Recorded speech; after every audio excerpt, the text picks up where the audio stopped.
Hello बच्चों, चलिए प्रश्न को समझते हैं। प्रश्न है आपके सामने कि निम्नलिखित में से कौन सा यौगिक सबसे आसानी से इलेक्ट्रोफाइल यानी कि इलेक्ट्रॉन स्नेही द्वारा प्रतिस्थापित होगा। तो पहला विकल्प दे रखा है क्लोरोबेंजीन, दूसरा विकल्प है बेंजीन, तीसरा विकल्प है आपके टोलुइन, चौथा विकल्प है फिनॉल। तो आपको यहाँ पर ये बताना है कि दिए गए विकल्पों में से कौन बड़ी आसानी के साथ में इलेक्ट्रॉन स्नेही द्वारा प्रतिस्थापित होगा।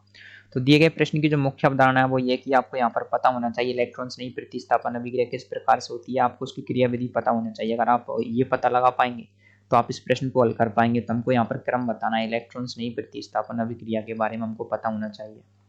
देखिए, आप सभी लोग जानते हैं इलेक्ट्रॉन स्नेही प्रतिस्थापन में क्या होता है। एक इलेक्ट्रॉन स्नेही आता है बेंजीन वाले पर, क्या करता है वो हाइड्रोजन को हटाता है और खुद जुड़ जाता है। देखिए क्या होता है, सबसे पहले आप देखेंगे ऐसे तो हमारे पास में होती है बेंजीन वलय। तो बेंजीन वलय में आप सभी लोग जानते हैं प्रत्येक जगह पर होते हैं हाइड्रोजन। तो यहाँ पर से क्या होता है, एक इलेक्ट्रॉन स्नेही आता है, इलेक्ट्रॉन स्नेही आकर के क्या करता है, आपके आक्रमण करता है, इस वाले हाइड्रोजन पर आक्रमण करता है और क्या करता है, ये खुद जुड़ जाता है। किसकी उपस्थिति में आक्रमण करता है, लुईस अम्ल की उपस्थिति में आक्रमण करता है, लुईस एसिड जिसको बोलते हैं।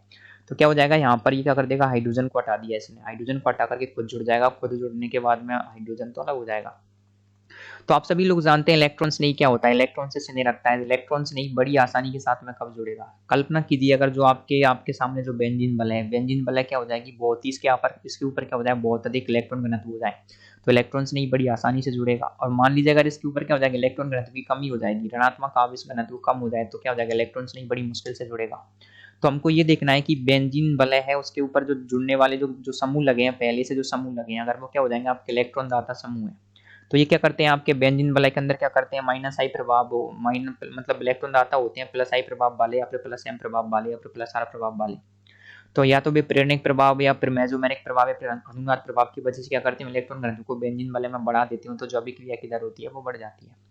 या फिर आपके बेंजीन वलय में कुछ इस प्रकार के समूह आ जाए, मान लीजिए मेरे पास बेंजीन वलय में कुछ इस प्रकार के समूह आ गए जो क्या करते हैं, इलेक्ट्रॉन को अपनी ओर खींचते हैं। तो ये क्या करते हैं, बेंजीन वलय में से इलेक्ट्रॉन घनत्व को क्या कर देते हैं, कम कर देंगे।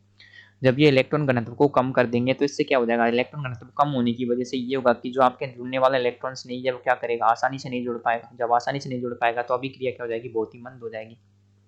तो हमको दिए गए प्रश्न में क्या क्या दे रखा है, देखिए आपको दिए गए प्रश्न में एक तो दे रखा है बेंजीन दे रखा है, बिल्कुल सिंपल बेंजीन। एक दे रखा है आपको टोलुइन रखा है CH3। एक दे रखा है आपको देखिए फिनॉल दे रखा है, एक दे रखा है आपको फिनॉल और एक दे रखा है क्लोरोबेंजीन। तो आप सभी लोग जानते हैं जो चारों की चारों ग्रुप हैं, जो चारों के चारों ग्रुप हैं, तो आप सभी लोग जानते हैं मेटल क्या होता है, दाता समूह होता है। मेटल क्या करता है, इलेक्ट्रॉन्स को देता है। OH समूह भी क्या होता है, दाता समूह होता है, ये भी इलेक्ट्रॉन्स को देता है। और Cl समूह क्या होता है, कीचु समूह होता है। तो हमको देखना है कि इन दोनों समूहों में से कौन सबसे तेज अभिक्रिया करता है।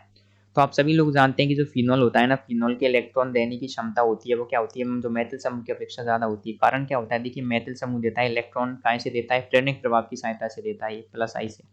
फिनोल क्या करता है, अनुनाद लगाता है डायरेक्ट, ये क्या करता है, अनुनाद के कारण देता है। और आप सभी लोग जानते हैं कि अनुनाद में क्या होता है, इलेक्ट्रॉन्स का पूर्ण विस्थापन होता है, जबकि प्रेरणिक प्रभाव में क्या होता है, आंशिक विस्थापन होता है। तो इसके हिसाब से आप कह सकते हैं कि जो फिनोल होगा ना आपके, उसकी जो क्रियाशीलता होगी इलेक्ट्रॉन्स नहीं प्रतिस्थापन के प्रति, वो क्या हो जाएगी, सबसे तीव्र हो जाएगी। तो हमको यहाँ पर जो हमारा सही उत्तर आ जाएगा वो जाएगा विकल्प डी फिनोल। और क्यों आया इस पर हम डिस्कस कर चुके हैं, तो हमारे प्रश्न का उत्तर आएगा विकल्प डी। तो आशा करते हैं आपको प्रश्न का उत्तर समझ आया होगा। धन्यवाद।